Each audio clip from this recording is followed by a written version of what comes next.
Hi, my name's Andy Lazur. I am a water quality specialist with the University of Maryland Extension, and I'd like to talk with you about wells and caring for your water well. I'd like to cover a couple of topics: the water cycle and aquifers, basic well design, how to test your well water quality, and then some of the things that you can do to protect your well.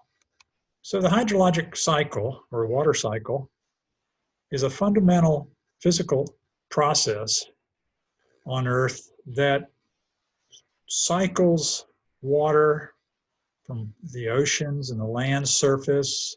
It evaporates, reaches the atmosphere, forms clouds, and then we get precipitation, whether it be rain or snow. And that falls on the water or ground surfaces as it hits the ground. It carries with it minerals, soil particles, and also any contaminants that are on the surface from human activity, reaches the groundwater, surface waters, and then percolates in, travels through the groundwater, is taken up by plants and trees, or taken up via wells for drinking water or irrigation purposes. And then again, water evaporates or transpires from the plants, reaches the atmosphere, forms clouds, and then starts this dynamic cycling process all over again. Groundwater is very important as a drinking water source. Therefore, we need to protect it and be careful of the contaminants and the various chemicals that we use day to day. An aquifer is basically underground storage of water. And it comes in different forms dependent upon the geology. In some cases, it may be what's called fractured rock, where we have different types of bedrock. Could be limestone, could be granite, schist, dozens of other types of geology. And over time, due to heat and pressure, there's cracks that form in this rock, or fractures, and then these fractures fill up with water over time, and this actually serves as the reservoir of water. If we were to tap into a well, this is where this water is stored in these various spaces.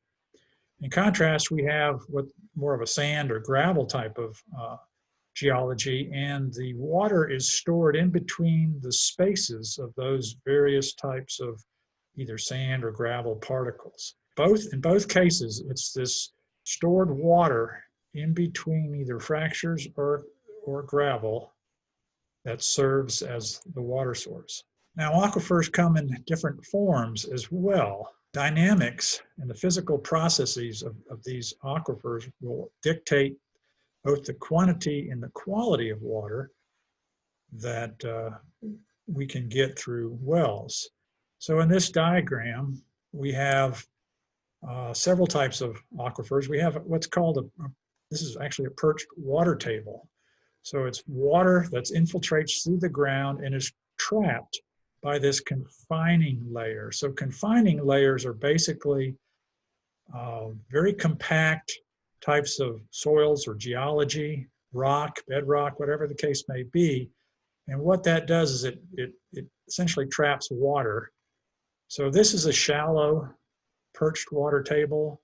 Here is a unconfined, more shallow type of aquifer. Underneath this confining layer, we have what's called a confined aquifer. Again, a perched water table or a unconfined aquifer are more directly in contact with surface contamination potentially, whereas a confined aquifer is somewhat protected by these confining layers. Now, all the aquifers are recharged by precipitation that percolates through the soil, through the geology, into the various types of aquifers, whether it be a confined aquifer, perched water table, or a unconfined aquifer.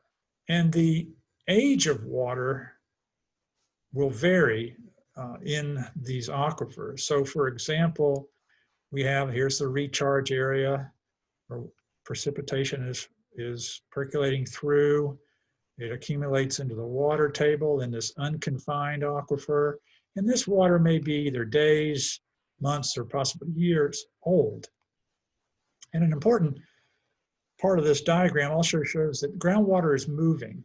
So it may hit this recharge area and then it's either pumped up or via pressure and gravity, it actually flows to stream. So all of our groundwater is connected to our surface waters and vice versa. In comparison, confined aquifers could be either centuries old or many, many millennia old. And again, water does percolate through these confining layers, although albeit very, very slowly. And so therefore the age of this water. Now in Maryland, we have two basic kinds of aquifers. We have what's called coastal plain aquifers, and we have Piedmont in karst or fractured rock type aquifers. In the coastal plain, we have numerous aquifers here designated by this lighter brown color here. And then we have various confining layers. So if you're tapping in a well here, you could tap into the more shallow, unconfined aquifer. You could go down deeper and hit a confined aquifer. There's actually several confined aquifers that you could tap into, and you get varying types of water quality as a result. Now, being a coastal area, there's also the risk of saltwater intrusion and saline waters in some of the aquifers.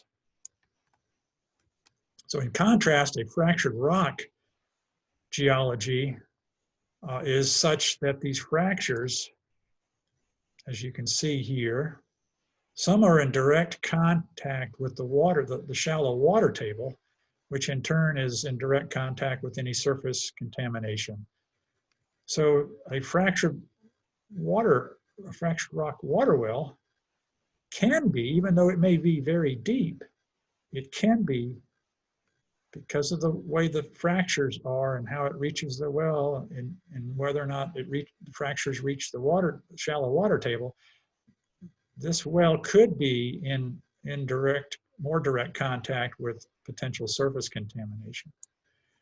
If, for example, you had a well right in here and you would tap into these fractures right here, you can see they're not directly connected to the water table, and that would possibly provide greater chance of limited surface contamination. So in the different types of geology, you have different types of well design. So these are two schematics of wells. The one on the left here is coastal plain, and essentially you're talking about a sand gravel type of geology. And so what you have here is a casing that's drilled here, and then a submersible pump that goes to whatever depth, maybe not all the way to the bottom of the drilled well, but near the bottom, it will have this well screen, and a submersible pump will be up above that. And so this well screen is preventing any of the sand particles from coming in. And the reservoir is essentially able to pass through this gravel pack and then into the well screen and up into the well.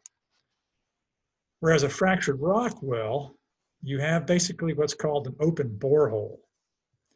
Because you have these fractures, okay, is the only way that water can enter the well. It's not able to percolate through the bedrock, of course, so we're dependent upon these fractures, and you have this open borehole, which is in direct contact with the water in the fractures, but it also serves as a reservoir, and then so the submersible pump is pumping out of not only the borehole reservoir, but also the fractures, and then up into your home. So again, different well design dependent upon the geology. Now it's important to note that groundwater moves, and it moves differently, again, dependent upon the geology. So the upper diagram here is showing a limestone type of geology here. And here we have an example of a septic tank. The effluent is percolating through this limestone, not getting a lot of treatment, but it's moving along this gray confining layer and moving in the direction of the normal flow of the groundwater, and potentially could contaminate nearby wells. Whereas a sandstone, sand gravel type of well, you can see the effluent of the septic tank is percolating through a lot of soil. It's being treated by that soil before it hits the groundwater and then is able to move along. So again, different geologies can affect not only the movement of groundwater, but then also purification as well. So it's important to note that pretty much all the activities that we're involved in, whether it be industry, agriculture, recreation, driving, landfills, whatever the case may be, fertilizing our lawns potentially can contaminate both surface and groundwaters. So again, looking a little bit more in detail on the wells, most of the wells today, particularly for homes, are drilled wells. And on the picture on the right is the typical wellhead that you will see in your backyard with a well cap, and also has this well identification number.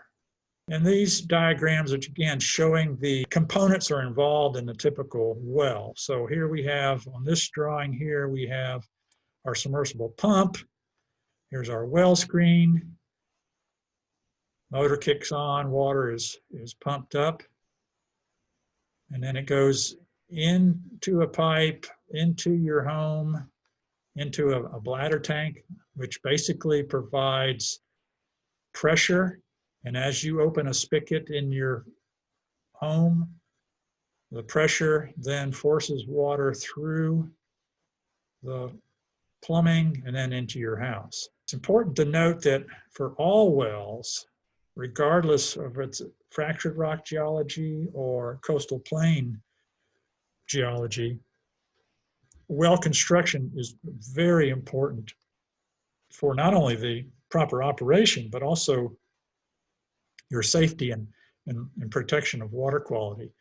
And one of the things involved with wells is you have this casing here. Around the casing, you have this bentonite grout, which acts as a protective barrier. So if water was on the surface here, it wouldn't be able to just travel alongside the casing and down into your well. This grout prevents that. It acts as a sealant, essentially. So it's specialized clay that's poured in, protect your well. Again, just another diagram showing this and showing some of the basic design features, not only the protective grout that I mentioned, but also the ground is sloping away from your wellhead. Again, that prevents any water, rainwater, or any flood waters from entering your well. And then another important feature is the sanitary well cap. I have a picture of that next. They come in plastic or metal, and basically it's a seal for the top of your wellhead, and it also prevents insects from entering. So again, it keeps your well sanitary. The other thing involved with well construction is its location, its siting. And generally there are, rules vary from state to state, but these are typical: 15 feet away from a road, 30 feet away from buildings, and then at least 100 feet away from your septic system, possibly 200 feet from your septic system, depending upon if your well is up or downhill of your septic system. So why do you need to care for your well water? It's important to note that homeowners are responsible for their drinking water in their wells. Whereas with municipal public supply waters, then you have companies that are responsible for, and that's regulated by the EPA. Unfortunately, well water is not regulated by states or the EPA, and so it is up to the homeowner to not only test, but then also to protect your well. The other thing is to note that many of the contaminants don't have any taste or odors, so you wouldn't know if your water is contaminated unless you test. And again, there's different types of diseases that can occur dependent upon the contaminant, you know, gastrointestinal illnesses, respiratory difficulty, neurological effects, and some cancers. And children and pregnant women and anybody who's immunocompromised is at particular risk. So it's important to definitely test. And then the other thing is that in some cases, financial lenders may require the well to be tested. So a couple of tips on how to maintain your well and protect your water quality is see if you have, or when you bought a house, see if you have a copy of your well log. This is the report that the well driller completes upon drilling your well. If you don't have a copy of that, it's possible that your local county health department may have a copy of that. And then, you know, go by and look at your wellhead every year. Make sure that the well cap is in good condition. It's not cracked. Make sure your casing is not cracked. And then make sure you have that slope and that the grout appears to be in place. There's no cracks, etc. in your grouting. If so, you'd want to have a well company come out there and make repairs. Testing your water is essential, and you need to do this on a regular basis. And so these are recommendations that we have on both annual testing. Those are the contaminants in red. And then if you haven't tested in a long time, or say every 3 to 5 years, test for these other things. 3 contaminants, coliform bacteria, E. coli, and nitrates. They're an indication of potential animal contamination, animal waste contamination. These we recommend that you test annually because groundwater moves, albeit slowly. You may have not had any incidents of these contaminants, but then over time you may, or there's new development in your area and groundwater direction changes or the flow rates change. So it's important to do this annually. The other parameters, chloride, pH, lead, copper, total dissolved solids, sulfates, and other contaminants such as arsenic. There are certain natural deposits of arsenic and radon and radium. For example, you could also test for manganese as well, but these are what we recommend that you test. You want to use a certified lab. Your health department should have a list of certified labs within your region. You can also test if you notice some changes in your water quality, whether it be an odor, a taste. These are some examples. If you have orange or black stains on your appliances, your tubs, that may be an indication of iron or manganese. Water hardness is if you have hard water, it's often very difficult to get soap to lather up. You also may be seeing scales on your dishes or your some of your plumbing fixtures. That's an indication of hardness. There's other things here. Certainly if you have any blue stains or if you get pinhole leaks in your copper piping, that suggests that you have corrosive water. And if you have corrosive water, that could lead to metal leaching from either your piping or your plumbing fixtures. Copper and lead, of course, are 2 examples of that. Other times to test, again, if you have someone's pregnant or you have infants in the home, if you have some sort of unexplained gastrointestinal illness, that's an indication that you may have some bacteria issues. If neighbors find something going on in their water, it's possible, depending upon the connectivity and your well depth and things like that, that you may have some similar issues that you may not be aware of. Again, any sudden change in taste, odor, or color of your water. If there's any sort of spills, you'd want to have that tested for. And then whenever your well is serviced, if that well cap is taken off, or if you have a new pump in there, you're going to want to have that water tested. So some basic tips on how to protect your well. Keep in mind what sort of activities are going along. Lawnmowers and wellheads don't mix, and oftentimes the sanitary well cap can be cracked, or worse, the well casing can be bumped to where the grout is now loose, and so you definitely want to do that. You certainly don't want to tie up your dog to your wellhead, because that can not only provide a local waste source, but can actually loosen the grout around your well casing. Pick up after your pets. Pump and maintain your septic system. Again, all wastewater is ultimately going to reach groundwater. Obviously, we want it to be treated beforehand. So if your septic system is operating properly and you have that proper soil distance for the treatment of the wastewater, then you can assume that your wastewater is being properly treated. You do want to pump your tank every 3 to 5 years, depending upon the size of your tank and the number of occupants. So if you have more people, you want to pump your tank more freely.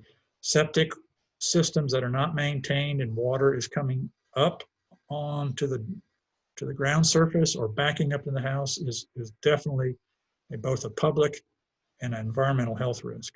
Other tips, you can look at using lower toxicity cleaners. EPA has a great resource on the web, Safer Choice Chemicals. Minimize your fertilizer and pesticide use. Be sure that you're storing all your chemicals properly, and that when you have unwanted chemicals, contact your health department and find out about local recycling opportunities. Do not dump it on the ground or in the water, because that will eventually reach surface or groundwater. If you have any sort of underground storage tank, make sure that those are checked out periodically by your supplier.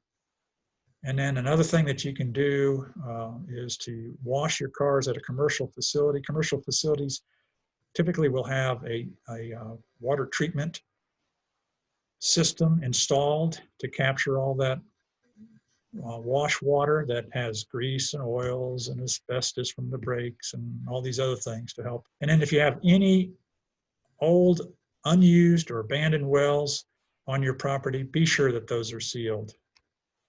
Abandoned wells are a direct connection to groundwater. The diagram on the right just shows an example of that.